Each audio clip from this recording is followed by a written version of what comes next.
जो हम लोग भगवान शंकर के आगे बैल रखते हैं वो क्या है? सब लोग बैल का प्रतीक समझते हैं, प्रतीक मानते हैं। बैल का होता है धर्म, जो धर्म को प्रकाशित करे उसे वृषभ बोला जाता है। वृष का होता है धर्म और भ का होता है प्रकाशित करने वाला। इसलिए जहाँ भगवान शंकर स्थापित होंगे उसके सामने धर्म की मूर्ति स्थापित की जाती है। ठीक है, जो हम लोग कान में ऋषभ बोलते हैं हमारी मनोकामना पूरी कर दो, कुछ नहीं है। इन सब चीजों से बाहर जाइए आप लोग। ठीक है, कुछ नहीं मिलेगा, उनके कान में बोलने से नहीं होगा। एक बार तो भगवान शंकर से पूरी तरह शरणागत होकर के उनसे मांगिए। वो तो धर्म के अवतार ऋषभ होते, कान में बोलने से नहीं, आप हृदय में भी जानेंगे तब तक उनको पता लग जाएगा। वो पागल नहीं है कि जब तक आप बोलेंगे तब तक उनको सुनाई नहीं पड़ेगा। इन सब चीजों से बाहर जाइए आप। सनातन धर्म का हाथ ही सबके काम हो रहा है। महाराज जी, बरेली लाइव चैनल में आपका स्वागत है। महाराज जी, ज़्यादा सवाल न करते हुए सबसे पहले आप हम ये जानना चाहेंगे कि किस तरीके का उद्देश्य लेकर के आप हमारे भारत के भ्रमण के लिए निकले हैं? देखिए, एक ही उद्देश्य है, मानव जीवन का एक ही उद्देश्य है, मनुष्य का कल्याण, इस देह का कल्याण और भगवत प्राप्ति, भगवान को प्राप्त करने की जिज्ञासा। और जिसे बोलते हैं कि ये ज्ञान प्रधान देह है और ज्ञान प्रधान देह में ही सब कुछ की प्राप्ति हो सकती है। इसी के लिए मैं सनातन धर्म का प्रचार करने के लिए इस पूरे विश्व क्या पूरे भारत में भ्रमण कर रहा हूँ अभी फ़िलहाल। और भ्रमण के माध्यम से हमारे समागम इत्यादि होते हैं, जिसके माध्यम से सनातन धर्म के पुराणों, वेदों, शास्त्रों, उपनिषदों आदि पर चर्चा भी की जाती है। उसको सही सही तत्व क्या है, उनके पीछे का उद्देश्य क्या है, उनके पीछे का जो रहस्य है उसका प्रतिपादन किया जाता है। और उसके माध्यम से सनातन धर्म के पीछे का जो रहस्य है और जो हम कार्य करते हैं, कोई कर्मकांड करते हैं, कोई विधि और निषेध का पालन करते हैं, उसके पीछे का लॉजिक क्या है, इसको पूरी तरह हम लोगों को बताते हैं, जिसके माध्यम से लोगों को ज्ञान भी होता है और ज्ञान के माध्यम से लोग आगे बढ़ते हैं अपना कल्याण पाते। अभी तक आप किस किस शहरों में आप भ्रमण करके आ चुके हैं? अभी तो उत्तर प्रदेश शहर की बात कर रहे हैं तो हम वृंदावन में भी हैं, वृंदावन में भी हो चुका है, इंदौर में हो चुका है, मथुरा, लखनऊ और आगरा, गुजरात, अहमदाबाद, नोएडा, गाजियाबाद,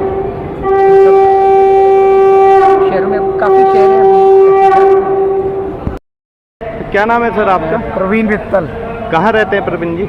मैं पवन बिहारी कॉलोनी। सर, 1 तारीख से जैसे श्री आनंद आश्रम जी में जो इनके भागवताचार्य आए हुए हैं, क्योंकि कहा है भागवत को अलग तरीके से व्याख्यान कर रहे हैं, तो आप क्या कहना चाहेंगे? मैं इसमें ये कहना चाहूँगा, हम लोग हर संडे यहाँ आते हैं। महाराज जी का आज प्रवचन सुन के हमको बड़ा अच्छा लगा और महाराज जी बहुत एजुकेटेड और बढ़िया प्रवचन और सब दे रहे हैं। इसका बहुत ही मतलब सुनने में बहुत अच्छा लगा। आपकी धर्मपत्नी साथ में है, आपका क्या नाम है? अंजू मित्तल। अंजू जी, आप क्या रोज आ रही हैं या आ जाएंगे आप? नहीं, मैं भी आज ही आई हूँ संडे में। अच्छा, तो आपने कितनी देर श्रवण किया आपने? अभी हमें पता नहीं था तो हम अभी 10 ही मिनट हुए, हमें 15 मिनट आए हुए। तो कैसा लगा आपको? बहुत अच्छा लगा। कुछ कोई त्रुटियां या किसी तरीके का कोई संचय? नहीं, ऐसा कुछ नहीं है। ठीक है। नमस्कार, क्या नाम है आपका? मेरा नाम सुची अग्रवाल है।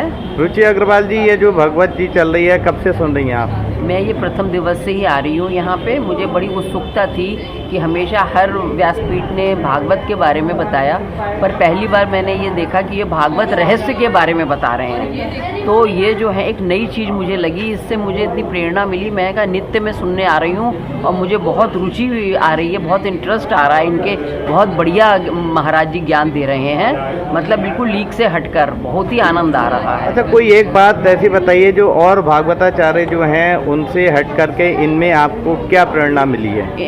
इनसे हमें यही प्रेरणा मिली है कि मतलब और जितने भी व्यासपीठ आए हैं आज तक यहाँ पे, उन्होंने वही भागवत 7 दिन की जो कथा होती है, प्रथम दिन जन्म, दूसरे दिन विवाह उनका कृष्ण जी का, और इस तरह सुदामा चरित्र एंड में, मतलब वो जो 7 टॉपिक हैं उस पे ही वो लोग बोलते थे। पर इनका ऐसा नहीं है, ये एक जो भी बात बोल रहे हैं उसको हमारी ज़िंदगी से, हमारे शरीर से रिलेट कर रहे हैं। जैसे इन्होंने कहा आत्मदेव जी से शुरुआत होती है भागवत की प्रथम स्कंद में, तो इन्होंने ये बताया कि आत्मदेव कोई नहीं है, आपकी आत्मा है।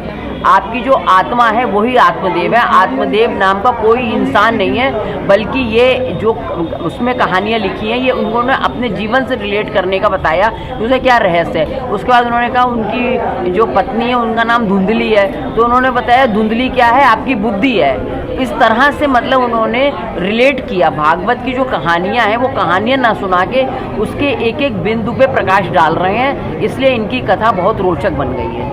कहना चाहेंगी, क्या आपको भागवत सुन करके कैसा बहुत लगा? अच्छा लगा भागवत सुन के। और क्या प्रेरणा मिली है आपको? किस तरीके से आपको अलग क्या लगा? अलग क्या, वो एक अर्थ का अच्छे से अर्थ बता रहे हैं, समझा रहे हैं कि रहस्य यही बात का है, इस चीज़ का बात है तो उस चीज़ को बता रहे हैं, रहस्य समझा के एक शब्द को कई चीज़ों में बता रहे हैं, इससे ये अर्थ है। राधे राधे। राधे राधे। मैं डॉक्टर ममता गोयल। ये बरेली वासियों का बहुत बड़ा सौभाग्य है कि हमें महाराज जी की ऐसी कथा सुनने को मिल रही है।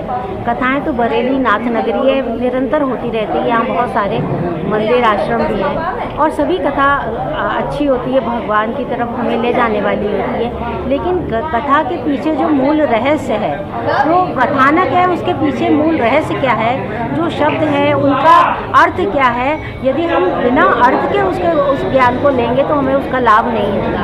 तो महाराज जी की कथा जो है वो बहुत ही हमारे जीवन का उद्धार करने वाली है, हमें हमारे लक्ष्य को प्राप्त करने के लिए बहुत तेज गति से हमें बढ़ाने वाली है। और ऐसी कथाएं बार बार यहाँ होनी चाहिए।